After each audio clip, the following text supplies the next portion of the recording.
Елестетіп көріңіз, бір күні жарық өшеді, көпірлер толыққанды қирайды, зауыттар тоқтап қалады. Бұл табиғи апат емес. Бұл бір кездері бейбітшілік үшін Нобель сыйлығын алғысы келген Дональд Трамптың Иранға деген қоқан-лоққысы. Трамптың айтуынша, егер Иран жақын күндері келіссөз үстеліне қайта отырмаса, ақш оның электр станциялары мен көпірлеріне соққы жасауы мүмкін. Бұл жай ғана әскери базаға шабуыл емес, миллиондаған қарапайым адамның өміріне әсер ететін азаматтық инфрақұрылым. Ал ең қызығы, бұған халықаралық құқық не дейді?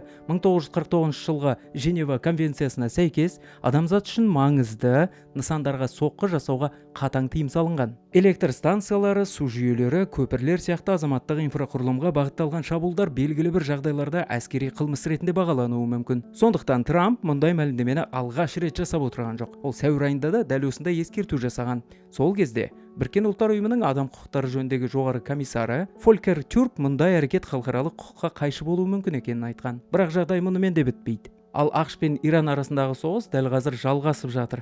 Ормуз бұғазының маңында ондаған ирандық нысанға ақш әскері соққы жасаған. Ал Иран жауап ретінде Иордания, Кувейт және Бахрейндегі америкалық нысандарға дрондар мен зымырандар ұшырғанын хабарлады. Сонымен қатар Парсы шығанағындағы бірнеше коммерциялық кеме зақымданған, теңіздегі тасымал күрт азайды. Мұның салдары әлемдік мұнай бағасына бірден әсер етті. Себебі Ормуз бұғазы арқылы әлемдегі мұнайдың шамамен 5-тен 1 тасымалданып келген. Тағы бір маңызды жайт бар. Алғашында Трамп Ормуз бұғазы арқылы өтетін барлық жүк кемесіне 20% алым енгізбек болған.